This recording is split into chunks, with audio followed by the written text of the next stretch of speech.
Quero convidar a igreja a abrirmos a palavra de Deus no texto da carta de Paulo aos Filipenses.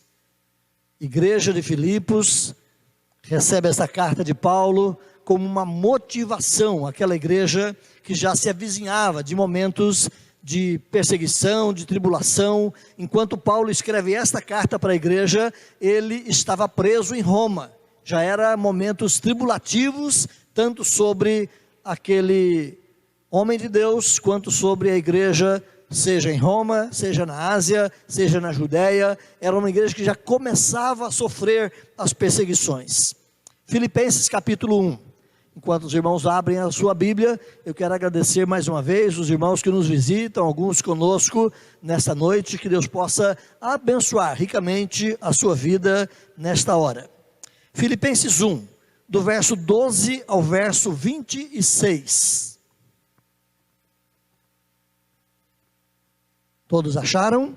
Filipenses capítulo 1, do verso 12 ao verso 26. Eu vou ler com você. Peço que você mantenha a sua Bíblia aberta. Você, meu irmão, minha irmã, que também está acompanhando o culto em casa, via internet, fique com a Bíblia. Abra a Bíblia, acompanhe a leitura e reflita também na palavra de Deus nesta hora.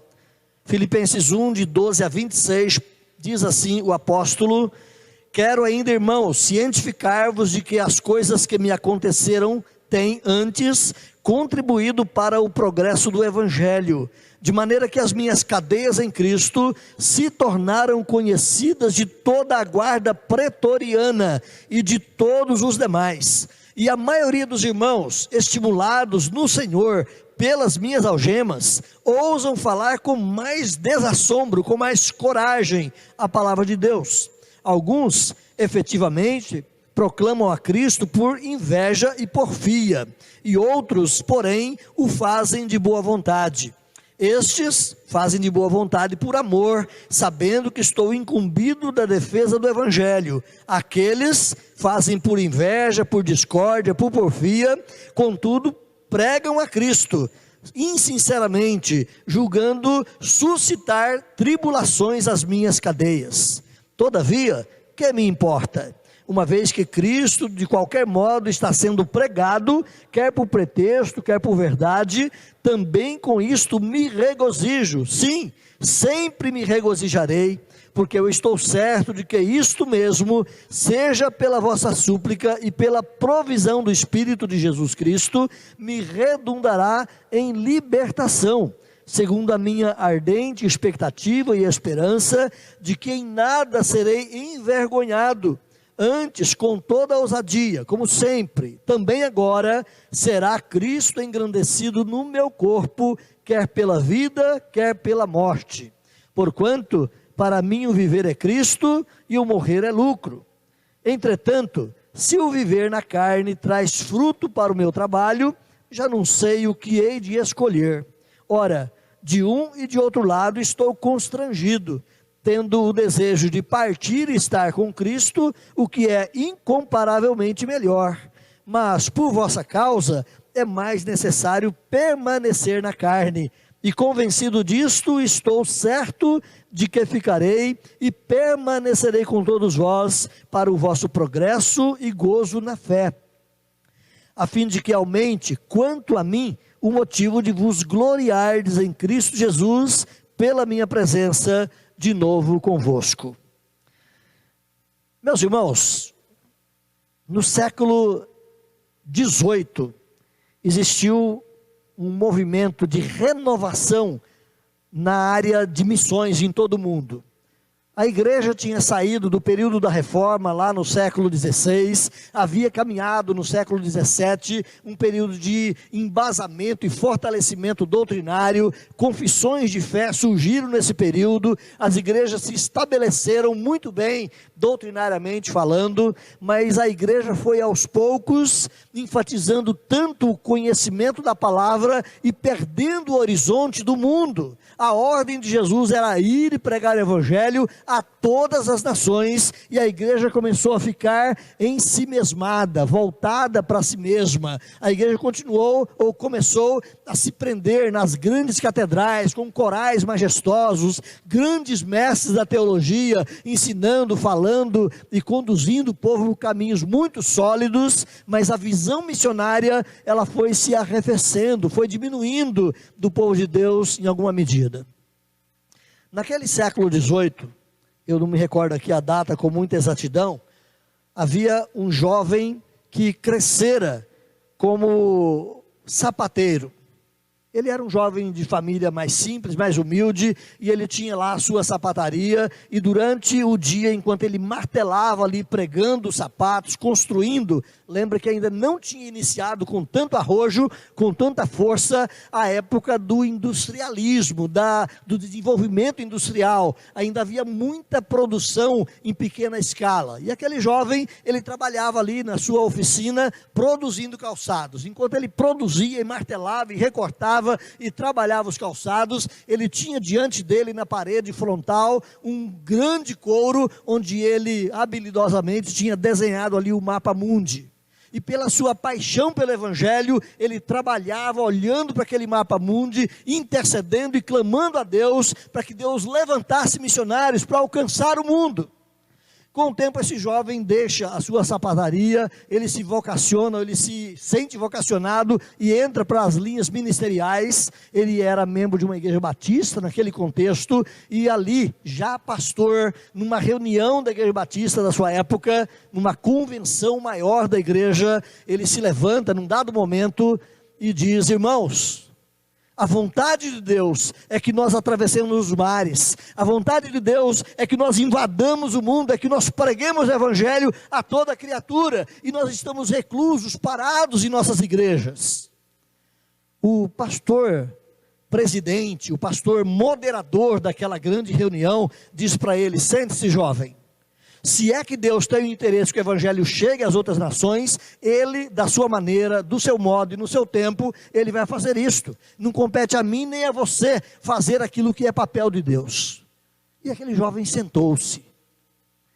Eu vou fazer um parêntese aqui para contar uma charadazinha. Um casal viajava com seus filhos, e aquele casal, ainda com crianças pequenas, de 4, 5, 6 anos, as crianças ali no banco de trás, fazendo tanta algazarra, isso naquele tempo que não se exigia ainda cintos de segurança, e as crianças pulando, brincando e até atrapalhando o pai na condução do veículo, naquela estrada. O pai fala com o filho, olhando pelo retrovisor: Paulinho, sente-se, você está me atrapalhando, sente-se, fique comportado. E o Paulinho parou um pouquinho, daqui a pouco começa de novo a pular, a brincar, a mexer com os irmãos, e o pai chama de novo a atenção: sente-se, você está atrapalhando. E num dado momento o pai, já preocupado com a algazarra daquela criança, mais elétrica que as outras, ele freia o carro bruscamente na beira da estrada e fala: Paulinho, sente-se, você não pode fazer isso, você está atrapalhando, colocando a gente em risco. E o Paulinho sentou e ficou quietinho.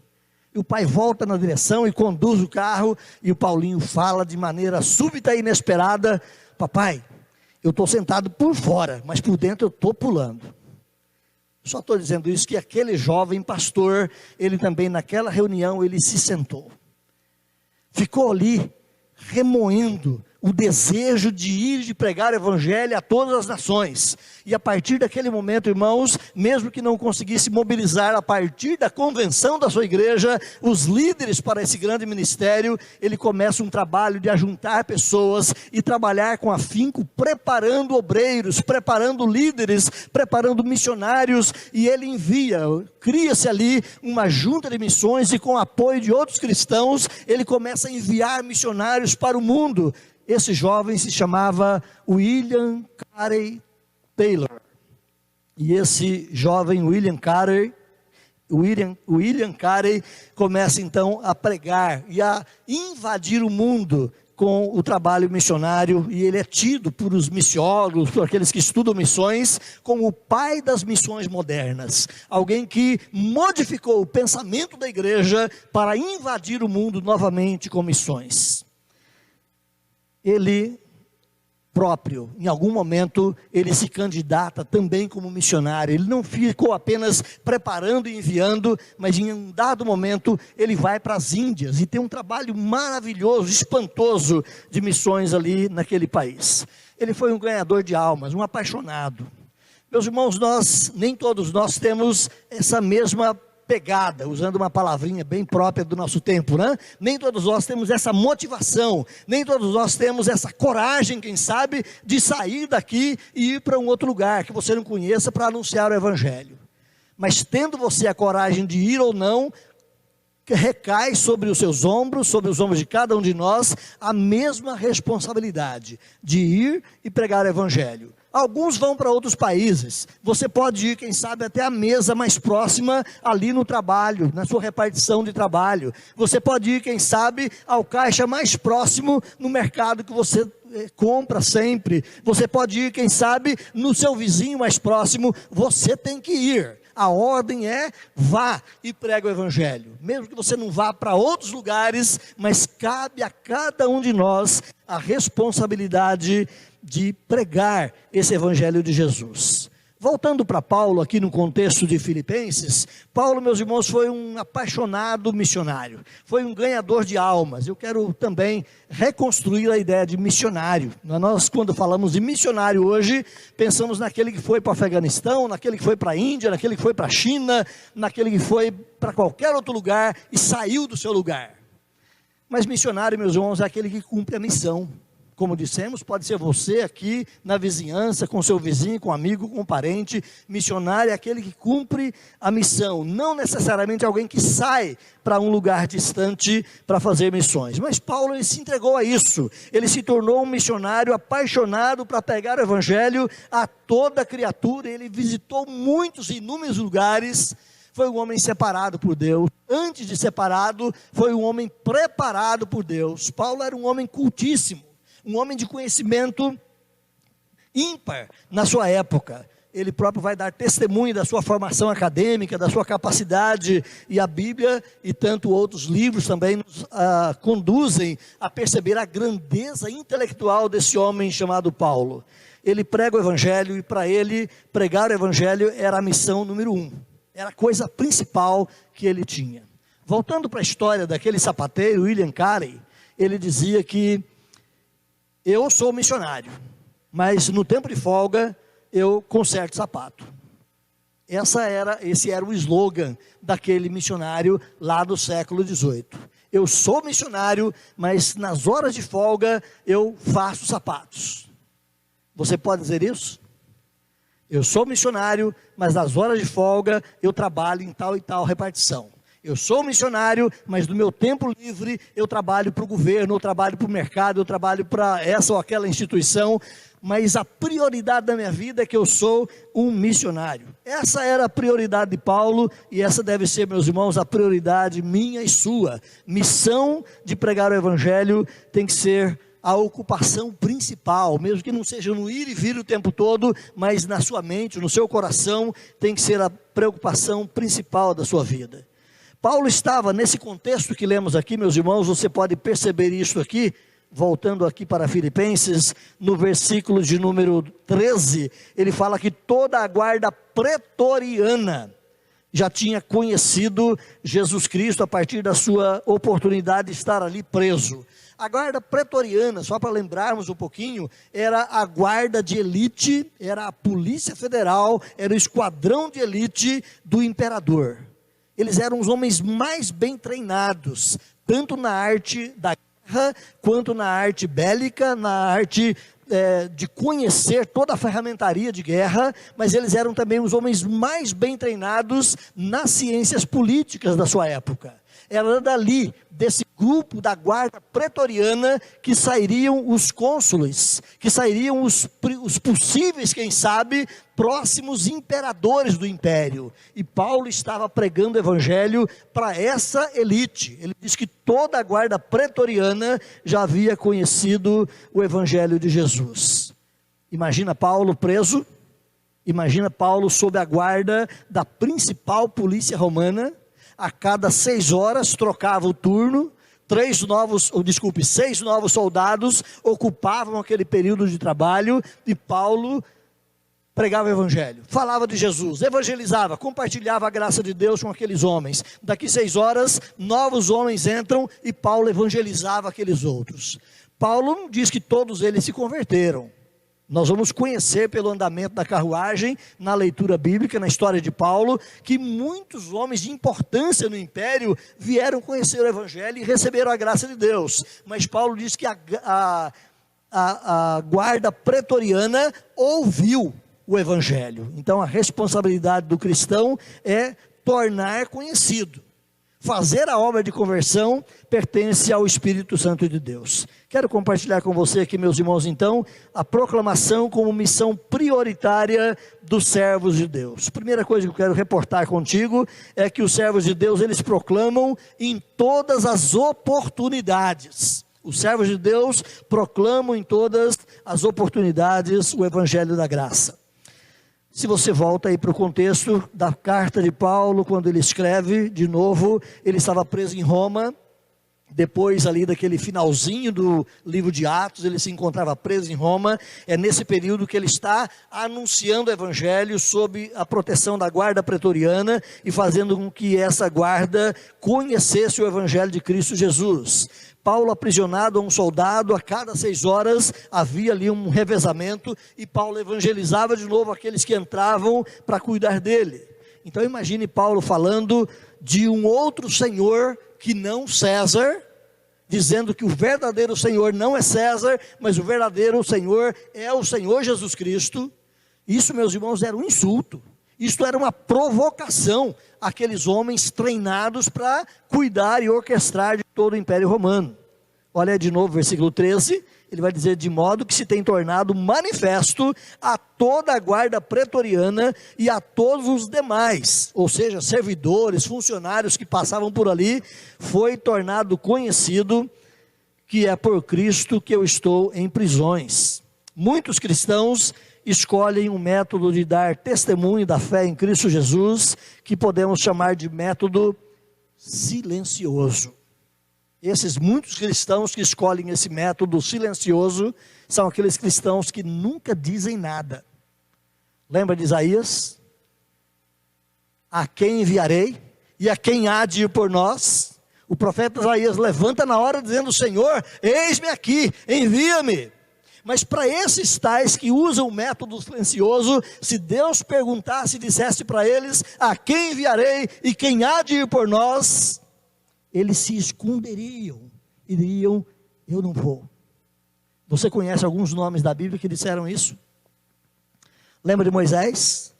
Lá no capítulo 3 de Êxodo, quando Deus chama Moisés e diz: Moisés, vai e anuncia a Faraó a libertação, anuncia que eu estou para tirar o meu povo da escravidão e trazê-los para uma terra que mana leite e mel. E Moisés disse: Senhor, envia quem o Senhor quiser enviar, menos a mim. A tentativa de fugir da vontade de Deus, meus irmãos, não é uma coisa apenas de alguns rebeldes. Ela é uma tentativa que muitas vezes circula no nosso coração e na nossa vida. E muitos cristãos usam então esse método do silêncio, se escondem, querem ficar omissos na questão de anunciar o evangelho.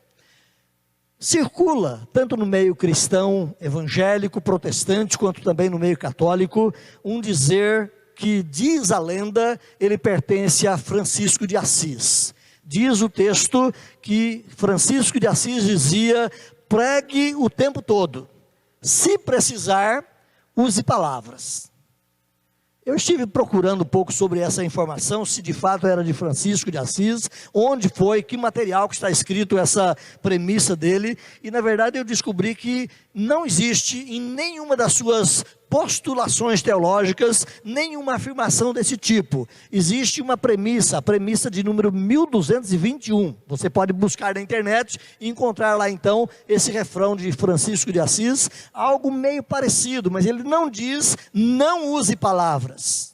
Então muitos dizem que Francisco diz isso: pregue o evangelho o tempo todo, se precisar, use palavras. Meus irmãos, essa é uma citação que costuma me irritar, porque parece criar uma dicotomia inútil entre o discurso e as obras. Parece que ele quer estabelecer, esse discurso quer estabelecer que as obras são mais importantes que palavras. Qual dos dois é mais importante no pregar do Evangelho? Na verdade, são pesos da mesma balança. Pregar o Evangelho, falar das verdades de Deus e ter boas obras e ter um bom testemunho são coisas necessárias e inseparáveis. Aquele que prega o Evangelho precisa de um bom testemunho. Aquele que prega o Evangelho precisa praticar boas obras. E aquele que pratica boas obras em nome do Evangelho precisa falar do Evangelho. Porque a fé vem, não é de ver boas obras acontecendo. A fé vem pelo ouvir do Evangelho. Todo mundo precisa ouvir o Evangelho. A fé vai brotar no coração do não cristão, porque ele ouviu do Evangelho. Apenas ver boas obras, ele vê com o espírita. Apenas ver boas obras, ele vê com o pagão que não professa a fé cristã. Apenas ver boas obras, ele vê em muita gente boa. Mas saber que ele é um pecador desgraçado e precisa da graça de Deus, saber que ele é um pecador perdido e precisa de salvação, é só o Evangelho que diz, meus irmãos. Então o Evangelho precisa ser falado, precisa ser proclamado, precisa ser anunciado. O ensino de Paulo sobre a oportunidade de proclamação é ímpar também nos seus escritos. Quero que você corra comigo lá para o texto de 1 Coríntios, corre lá, 1 Coríntios capítulo 9, versículo 16, vamos lá comigo, 1 Coríntios 9, 16, o apóstolo Paulo, escrevendo aos Coríntios, ele diz: se anuncio o Evangelho, não tenho de que me gloriar. Se anuncio o Evangelho, não tenho de que me gloriar, pois sobre mim pesa essa obrigação, porque ai de mim, se não pregar o Evangelho. Escrevendo aos Romanos, lá no capítulo 1, ele vai dizer: eu sou devedor, eu tenho comigo um tesouro nas mãos, e eu preciso entregá-lo a quem de direito. Eu sou devedor, enquanto eu não entregar esse tesouro para quem precisa, eu estou com o valor do outro, eu estou com a riqueza que pertence ao outro. Eu sou devedor, diz Paulo lá no texto aos Romanos, tanto a bárbaros quanto a gregos, tanto a sábios quanto a ignorantes. Eu tenho a verdade do Evangelho que o mundo não tem. Eu tenho a verdade da salvação que pode conduzir vidas para Deus que o mundo não tem, e eu preciso entregá-la. Irmãos, estamos vivendo num tempo de uma paranoia mundial em torno da questão da vacina. A vacina contra o Covid é importantíssima. Eu e você, no tempo certo, vamos nos vacinar sim, e com certeza, esperamos assim, será uma bênção de Deus para toda a humanidade. E o mundo caminha atrás da vacina como se essa fosse a coisa mais importante da história. Mas para mim e para você, meu irmão, minha irmã, a coisa mais importante da história não é nos livrarmos do vírus. A coisa mais importante da história para mim e para você, especialmente você que já foi livre do vírus da condenação eterna, é levar a verdadeira vacina da salvação e da graça de Deus para alcançar outras pessoas. Esse é o fator primordial da nossa missão, essa é a coisa principal da nossa caminhada. Paulo diz aqui: ai de mim, se eu não pregar o Evangelho, porque a ordem que eu recebi é esta: vá e prega o Evangelho. Li em algum lugar, há alguns anos, um refrão que diz pertencer ao Império Romano, nos escalões dos seus exércitos, quando na hora do combate, preparados para invadir e serem confrontados, os soldados batiam poderosamente nos seus peitos ou nos seus escudos e diziam: salve o Império, importa que eu vá, não importa que eu viva. Meus irmãos, essa é a postulação que eu e você também precisamos encarar e encarnar. Importa que eu vá, importa que eu fale do Evangelho, importa que eu anuncie o Evangelho, não importa que eu viva, não importa o meu bem-estar, importa a bandeira do Evangelho. Quando você olha para a igreja primitiva, no seu primeiro século, aqui com os apóstolos, ou quem sabe no segundo, terceiro século, em outras épocas também, você vai encontrar esse ardor de missões, onde a igreja não se importava. Nós falamos no nosso pequeno grupo na última sexta-feira, olhando ali para o texto de Apocalipse, capítulo 12, versículos 10 e 11, que eles venceram o dragão, eles venceram o diabo, os seguidores do Cordeiro são mais que vencedores, porque dentre as coisas que fizeram essa motivação, era o sangue do Cordeiro. Segundo, a coisa que fazia essa motivação era o testemunho que eles davam na palavra. E terceiro, o que fazia essa motivação é que eles amavam mais a Deus do que a própria vida. Cabe a mim e cabe a você sermos tão motivados e tão encharcados com a graça de Deus a ponto de amar mais o reino de Deus. Importa que eu vá, não importa que eu viva, importa que eu fale do evangelho. E diz Paulo: ai de mim se eu não pregar o evangelho.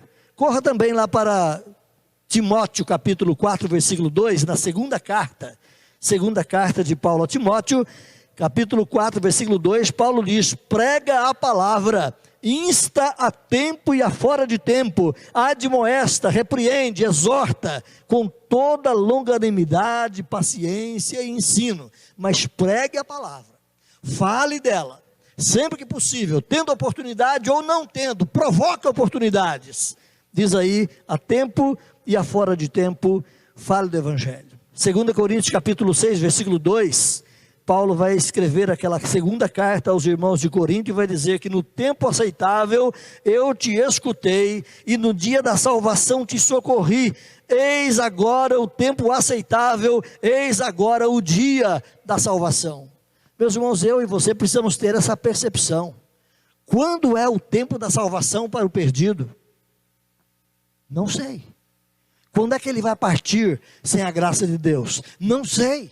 Mas eu preciso acreditar que hoje é o dia da salvação. Eu preciso anunciar esse evangelho no desejo que o meu vizinho, o meu amigo, o meu parente, ele conheça a graça de Deus e quiçá seja ele um dos eleitos, quiçá seja ele alcançado pela obra do Espírito Santo. Eis agora, diz Paulo, o dia da salvação. Para Paulo, meus irmãos, cada momento então é uma oportunidade que deve ser aproveitada. De novo, os servos de Deus proclamam em todas as oportunidades. Feche com você esta sessão, olhando o texto de Colossenses 4, 5, quando Paulo vai dizer: andai em sabedoria para com os que estão de fora, usando bem cada oportunidade. Na versão atualizada ele diz: usem de sabedoria para os que são de fora e aproveitem as oportunidades. Então, certamente, para mim e para você, oportunidades surgem. Nem sempre você precisa sair correndo atrás delas, elas acontecem. No ir e vir, no caminhar, no conviver com pessoas, existem oportunidades, aproveite a oportunidade. Segunda observação nessa questão, meus irmãos, os servos proclamam com ousadia. É o que Paulo vai nos ensinar aqui também, neste contexto de Filipenses capítulo 1, do verso 12 ao 26. O alvo na vida de Paulo, como dissemos, era muito definido e claro. Ele sabia para que é que ele tinha vindo na obra de Deus. Lembra de um dos testemunhos da sua conversão, quando ele diz que Deus me apareceu na pessoa de Jesus Cristo, naquele dia marcante lá na estrada de Damasco, e ele disse para mim: você será minha testemunha junto aos gentios, e importa você saber o quanto é padecer pelo meu nome. E dali para frente, meus irmãos, uma motivação tremenda tomou conta daquele homem. Ele foi mudado. Não só de perseguido a perseguidor, a gente usa esse jogo de palavras para dizer de Paulo, mas ele foi mudado na sua impulsão, ele foi mudado naquilo que o movia. Se antes ele era movido a ser o grande homem na perseguição aos cristãos, agora ele vai se tornar o grande homem usado por Deus, e ele reconhece que ele é pequeno. Eu sou o último dos apóstolos, eu sou o pequeno, eu sou o nascido fora de tempo. Mas ele vai reconhecer, nós vamos reconhecer que ele se torna o grande homem usado por Deus para plantar mais igrejas, quem sabe, do que muitos dos outros apóstolos ou pessoas em todos os tempos. Paulo sabia, meus irmãos, que nem todos aqueles soldados de elite que estavam ali à volta dele na prisão se converteriam. E eu e você também sabemos que nós vamos falar do evangelho e muitos não vão se converter. Nós vivemos ao mesmo tempo tempos difíceis de conversão, Existe um falso cristianismo sendo pregado para o mundo que distorce e engana as pessoas quanto à verdade do evangelho. Prega-se muito mais sobre dinheiro, sobre cura, sobre isso, sobre aquilo, mas a salvação e a necessidade de vida eterna é uma mensagem que fica de fora. Falar sobre o pecado não é uma mensagem bem-vinda. E nós não sabemos quem é que vai se converter. Não importa se você ganha pessoas ou não, importa que você cumpra a sua missão e anuncie o evangelho. E quem sabe um dia Deus vai surpreender você lá na eternidade, quando Ele vai colocar uma fila de pessoas e dizer: olha, meu irmão, minha irmã, ou meu filho amado, essa fila aqui foi ganho pela sua influência. E quem sabe você vai dizer, como aqueles lá no grande dia, quando Jesus constrói aquela parábola ali no capítulo 25 de Mateus: Senhor, quando foi que eu fiz isso? E Deus vai dizer: olha, você fez assim, testemunhou, falou, semeou aqui e ali, você não viu os resultados, mas eu estava trabalhando, e aqui são resultados da sua obra, e você vai receber os galardões por isso. Nós não devemos fazer de forma alguma pensando em recompensa, pensando em galardão. Primeiramente, irmãos, como dissemos, a ira de Deus foi desviada de mim e de você, e nós temos motivações de sobra para falar do evangelho por pura gratidão, por pura convicção de que o evangelho é o poder de Deus para a salvação de todo aquele que crê. Então Paulo vai mostrar aqui que o alvo da sua vida era muito definido, era um alvo definido na sua proposta de missões. Volta lá para Filipenses 1. Versículo 20, Filipenses 1, versículo 20, Paulo diz assim: segundo a minha ardente expectativa e esperança de que em nada serei envergonhado, antes com toda ousadia, como sempre, também agora, será Cristo engrandecido no meu corpo, quer pela vida, quer pela morte. Paulo está dizendo, meus irmãos, que a coisa mais importante para ele era fazer o nome e o plano de salvação de Jesus Cristo conhecido no mundo. Seja para ele viver e ver resultados, seja para ele não ver resultados, seja para ele morrer, o importante é que ele cumprisse essa missão. Ele queria ver Cristo engrandecido, diz o texto aí. Douglas Kelly é um teólogo eminente no meio do presbiterianismo, o mundo afora. Salvo engano, Douglas Kelly é falecido já, mas ele tem um livro muito interessante chamado Deus é Soberano. Se você gosta de ler um bom livro de teologia, esse é um bom material que você precisa ler. Deus é Soberano. E nesse livro ele vai dizer o seguinte, que a motivação que deve impulsionar a minha vida para anunciar o evangelho não é com pena e dó do perdido pecador que está indo para o inferno. Claro que eu preciso amá-lo, sim. Mas a motivação número 1 para anunciar o evangelho não é a salvação do perdido, mas é engrandecer o nome de Deus. É isso que Paulo está dizendo aqui. Farei Cristo engrandecido, seja pela vida, seja pela morte. Se esse fazer o nome de Cristo engrandecido vai resultar na salvação do perdido, amém, louvado seja Deus por mais uma salvação. Mas se esse engrandecer o nome de Cristo vai resultar em endurecimento, em rejeição daquele pecador para com Cristo, louvado seja Deus também, porque é a glória de Deus que está em primeiro lugar. É Deus que amolece o coração do pecador, e é Deus que permite o coração do pecador permanecer endurecido. Paulo queria, portanto, meus irmãos, esse número 1, fazer Cristo engrandecido, não importava se fosse pela sua vida ou se fosse pela sua morte. Isso não apenas levava pessoas a conhecer a Cristo, mas encorajava mais ainda outros irmãos também a falar da palavra de Deus. Olha o versículo 14, aí no texto de Filipenses 1, olha o versículo 14, Paulo vai dizer que a maioria dos irmãos, estimulados no Senhor pelo fato de eu estar preso, eles ousam falar com mais coragem, com mais desassombro a palavra de Deus. Meus irmãos, o propósito era anunciar Cristo, era tornar Cristo conhecido. Esse era o propósito número 1 de Paulo, e esse deve ser o propósito número 1 meu e seu. Quando você corre lá para Pedro, não precisa nem ir lá porque você sabe de cor. 1 Pedro, capítulo 2, versículo 9. O que está escrito lá? Vós, porém, sois raça eleita, povo santo, povo de propriedade exclusiva de Deus, nação santa, a fim de proclamar as virtudes, as qualidades, os atributos, fazer o nome de Deus conhecido.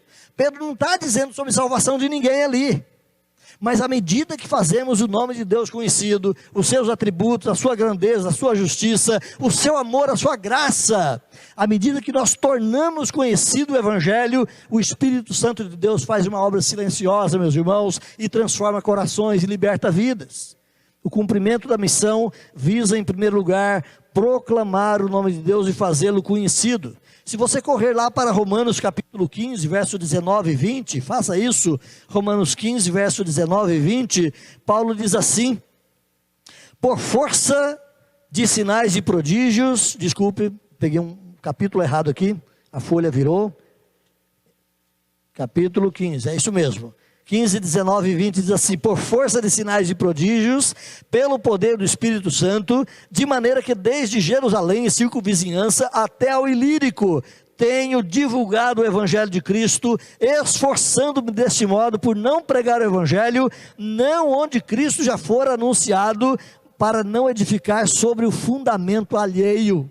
Meus irmãos, nós estamos no Brasil tropeçando em igrejas. Estamos pregando onde outros irmãos já pregaram. Estamos visitando casa daquele que já conhece o Evangelho. Paulo está dizendo: eu não quero fazer isso. Eu não quero pregar onde o Evangelho já foi pregado. É claro que nós devemos pregar o tempo todo, a tempo e a fora de tempo. Se o indivíduo já ouviu ou não ouviu, eu preciso falar também da graça de Deus para ele. Mas se você sabe que ele já é um convertido, ou já é um rebelde aberto contra o Evangelho, meus irmãos, não dê as suas pérolas aos porcos, mas leve para aquele que ainda não ouviu o Evangelho. É isso que Paulo está dizendo aqui. O propósito principal dele era pregar esse Evangelho em toda, ou com toda ousadia e com toda coragem. Então, meus irmãos, como cristão, como nós estamos hoje? Estamos acovardados, amedrontados, cada um no seu cantinho, ou estamos anunciando com ousadia esse Evangelho? Terceira e última colocação que eu faço: os servos de Deus proclamam também em todas as circunstâncias. Em todas as oportunidades é uma coisa, em todas as circunstâncias eram outras. As circunstâncias para Paulo aqui não eram boas. Eu volto com você, onde estava Paulo? Preso. Não era coisa boa, não era uma circunstância agradável, não era um ambiente gostoso de estar ali. Se as prisões de hoje são ruins, salvo exceções, uma ou outra são suportáveis, naquela época, meus irmãos, não tinha direitos humanos para defender preso, não.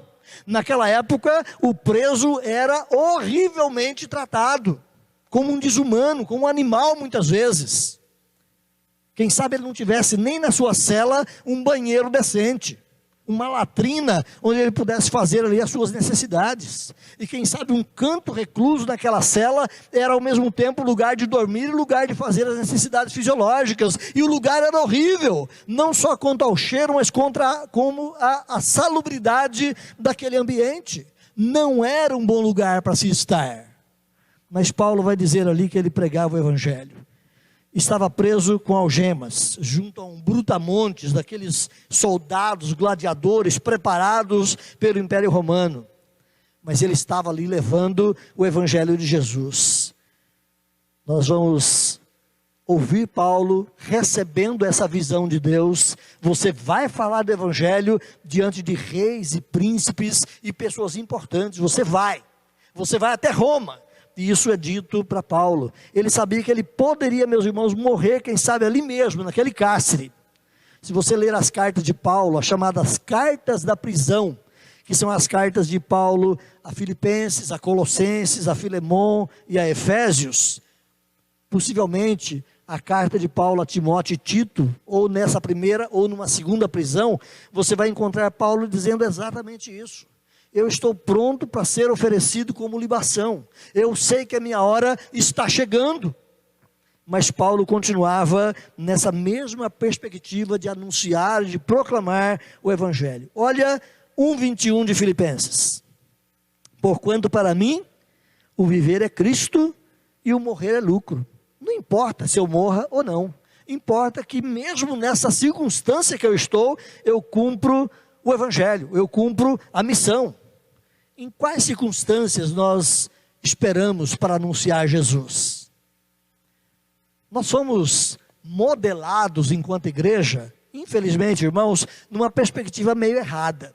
Nós somos modelados como igreja, nesse último século, a sermos uma igreja de eventos, onde o crente ele só prega o evangelho quando a igreja que ele está promove um evento. Então hoje vamos para a praça, e vai todos os crentes lá para a praça, ou um grupo de jovens, ou de senhoras, ou de homens, e eles vão pregar o evangelho, porque tem um evento para isso. Fora do evento, todo mundo de boca fechada. Era assim na igreja primitiva? Eles eram uma igreja de eventos? Não. Eu não sou contra eventos, desde que você não viva por eles. Desde que a sua vida não seja só fazer evento, porque como disse um certo teólogo, evento, dissipa, acaba, e não tem muitas vezes o aproveitamento que se deve ter. Quando você lê o texto de Atos capítulo 8, os irmãos, diz ali na narrativa de Lucas, foram expulsos de Jerusalém, e onde quer que eles iam, versículo 3 e 4, eles iam produzindo eventos, é isso? Não, onde quer que eles iam anunciando a graça de Deus em Cristo Jesus. Não precisa de um evento para o crente, não precisa de um evento para promover o evangelho. Nós temos que ser, irmãos, o tempo todo missionários da cruz de Cristo Jesus, anunciando sempre que possível, a tempo e a fora de tempo, seja oportuno, seja não, anunciando a graça salvadora de Deus. Então, não espere circunstâncias favoráveis, não espere um bom evento para você participar e falar do evangelho. Fale, aproveite as oportunidades. Quando forçado pelo pastor, quem sabe, ou pelo programa que a igreja estabelece, ou a sociedade de jovens, ou de senhoras, ou de homens, aí o povo vai. Não precisa ser assim, nem deve ser assim. Crescer na visão missionária implica em assumir um compromisso e aceitar os desafios de compartilhar o evangelho onde quer e nas circunstâncias que surgirem à sua frente. Quantas pessoas que conhecem Jesus porque você falou de Jesus para eles?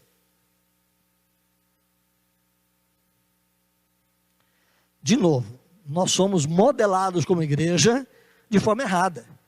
Para muitos crentes, quem tem que pregar o evangelho é quem? É o cara que está aqui. É o pastor da igreja, ou é o pregador, ou é o líder de jovens, ou é o líder de homens. Na visão da Bíblia, meus queridos, é para cada um de nós. Essa é uma visão distorcida. Muitos crentes hoje, inclusive, falam de boca cheia, eu pago para o pastor fazer a obra.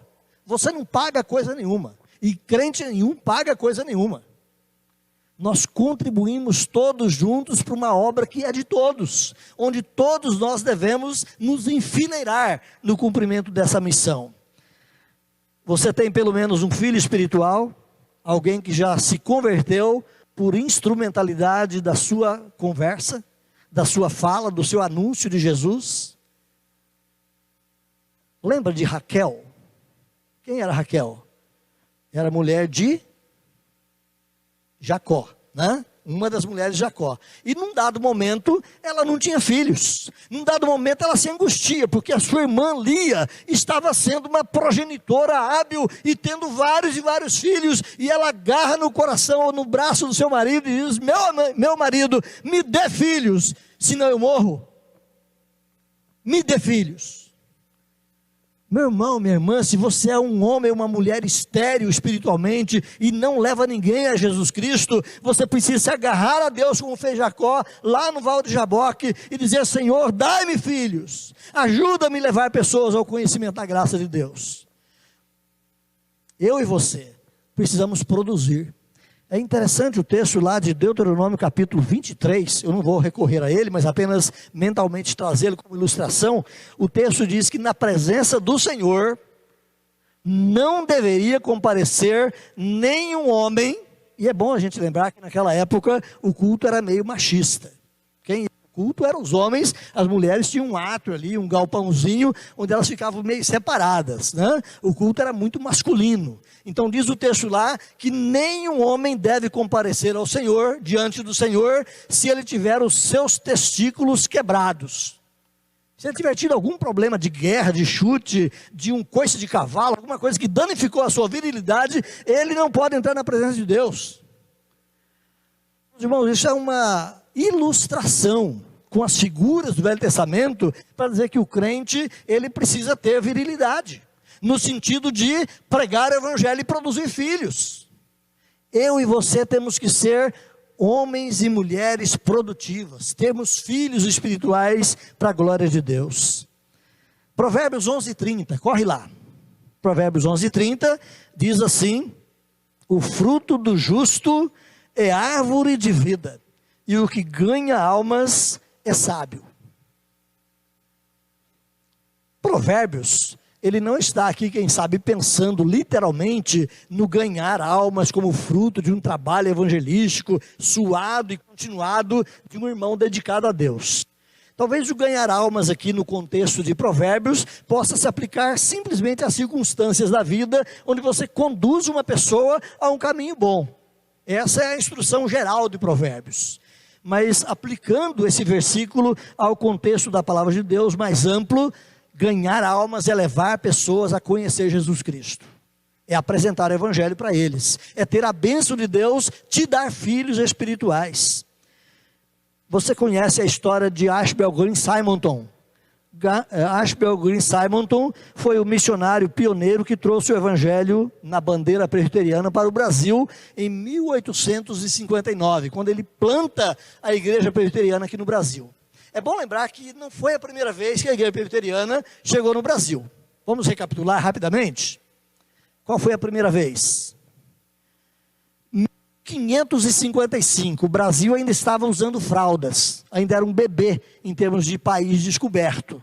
Ainda tinha sido recém-descoberto e vem da França, sob as ordens de Calvino, o grande mentor da reforma, vem sob as ordens de Calvino para o Brasil, uma comitiva de mais ou menos 600 pessoas, composto de 14 pastores, missionários, composto também de ferreiros, pedreiros, carpinteiros, pessoas de várias atividades comerciais e industriais, naquele período ainda médio, primitivo, para que se estabelecesse no Brasil um país cristão. E eles se aportam onde mesmo? Baía da Guanabara. Eu não sei para onde fica o Rio de Janeiro aqui, que eu não tenho noção de direção, né? Então aqui, Rio de Janeiro, ou alguém diz que é para lá, então tudo bem, né? Alguém me aponta a direção. Eles se aportam ali na Baía da Guanabara, no Rio de Janeiro, e se estabelecem ali, e quando você estuda a história secular, nasceu ali a França Antártica, mais ou menos isso, né? Nasce ali a capitania da França Antártica com a intenção de fazer aqui no Brasil um país cristão, sob a bandeira da confissão de fé, ou da expressão de fé, ainda não tinha confissão de fé de Westminster, mas fazer sob a bandeira da profissão de fé presbiteriana um Brasil cristão. E eles ficam no Brasil durante pouco tempo. Existe uma revolta, eles são presos, alguns deles fogem, vêm aqui para a nossa região. A história diz que inclusive Itanhaém pode ter sido palco da presença de alguns deles, mas aqui em São Vicente, né, eles se aportaram, eles foram presos, salvo engano 3 desses pastores, e a cúria sacerdotal católica romana da época força eles a escreverem uma declaração da fé. O que é que eles criam? Entra lá na internet depois e procure Confissão de Fé de Guanabara. É uma confissão de fé muito ajustada à confissão de fé de Westminster, que nasceria mais ou menos 100 anos depois. Mas esses 3 pastores, sem Bíblia na mão, sem livro de teologia, só com, quem sabe, papel e lápis ali, numa prisão, numa masmorra, eles tecem uma confissão de fé elaboradíssima, mostrando exatamente o que é a fé reformada. Essa foi a primeira tentativa. Eles são expulsos, alguns navios conseguem chegar de volta à França, a maioria deles morrem, e esses pastores são estrangulados. Diz a lenda que o tão famoso, sumiu o nome, José de Anchieta, obrigado pela ajuda aí, que o tão famoso José de Anchieta, inclusive aqui em nossa cidade, muito venerado, o José de Anchieta, na dúvida do carcereiro enforcar um daqueles homens, ele pula em cima daquele corpo pendurado e diz: é assim que se mata um homem. A história registra isso, meus irmãos, existem documentos provando isso. Se você quiser ler um pouquinho mais sobre a história, existe ali um livreto de Aníbal Pereira Reis, chamado O Santo que Anchieta Matou. É esse um livretinho. Entra na internet, baixa o PDF e leia a historinha. Tem as cópias, os documentos originais da época, mostrando esses fatos todos. Primeira tentativa de trazer o evangelho para o Brasil, frustrada em questão de 5, 6 anos. No século seguinte, 1624, qual é a invasão externa que chega no Brasil? A invasão holandesa. Aconteceu não aqui na região sudeste, mas lá no nordeste. E os holandeses entram no Brasil, trazendo também centenas de pessoas para plantar um país reformado aqui em nossa pátria. O Brasil foi mudado naquela época, aqueles cantões do nordeste, até hoje em Olinda, em Recife, existem construções desse período holandês e coisas tremendas que aconteceram ali na história. Eles ficaram no Brasil, se você for ler a história, 30 anos, de 1624 a 1654, uma revolução acontece e eles são expulsos também, e a bandeira presbiteriana não fica fincada aqui em nosso Brasil. Mais uma vez, talvez uma frustração na história.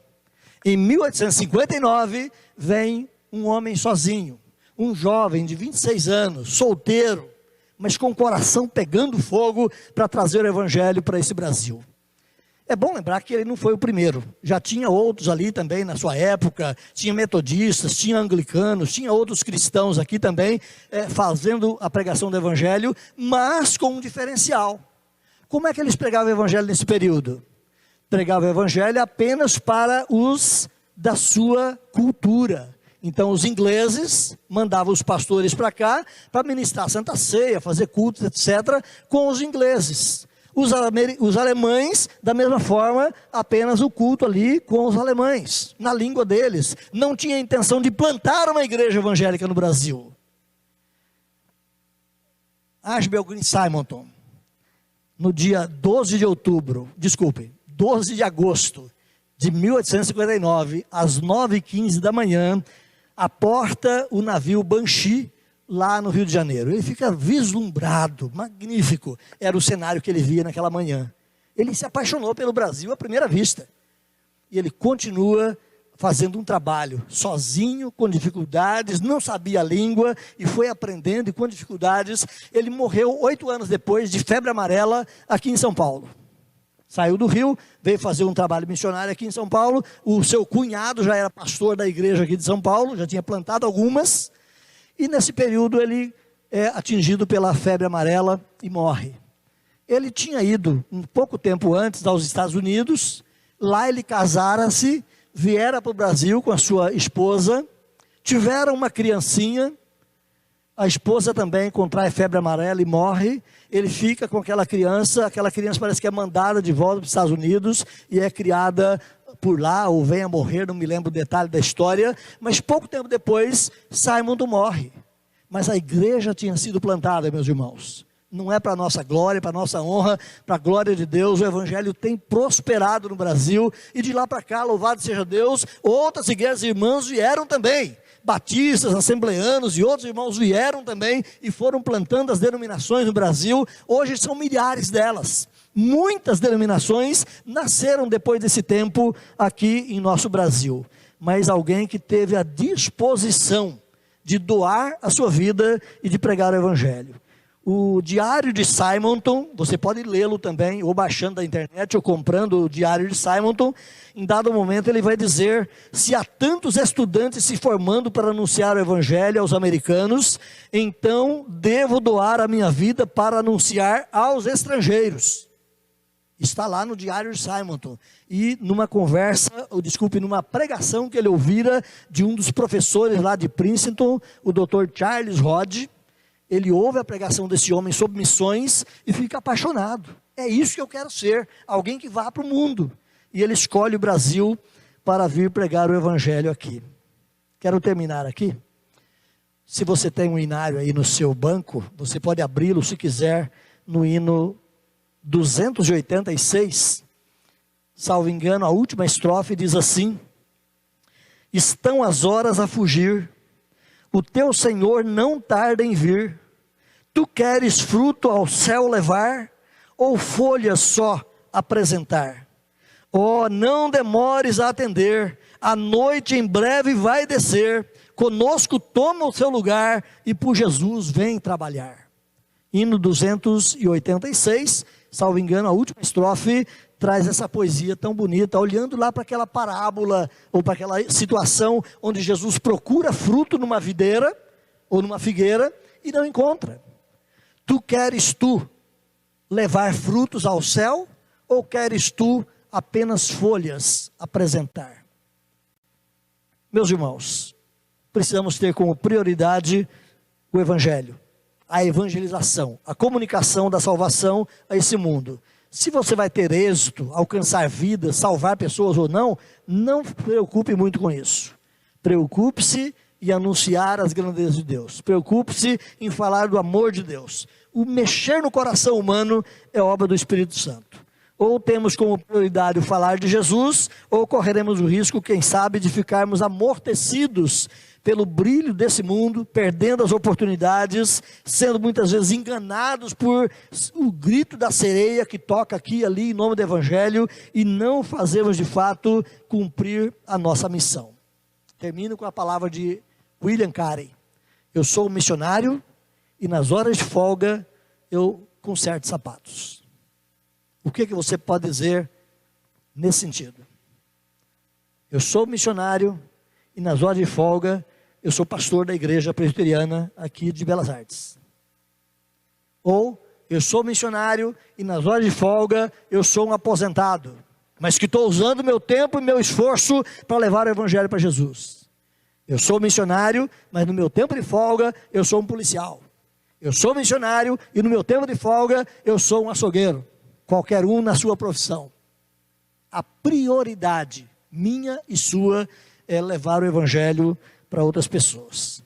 Que Deus te abençoe, que Deus sopre em nosso coração, meus irmãos, esses ventos de um despertamento, de cumprir a missão de evangelizar. Não precisa ficar pensando, eu não sei, eu não conheço tanta coisa. Você conhece João 3,16. Se não conhece, anota rapidinho na sua Bíblia aí. João 3,16, e isso é material suficiente para você falar de Jesus para o mundo inteiro. Deus te abençoe.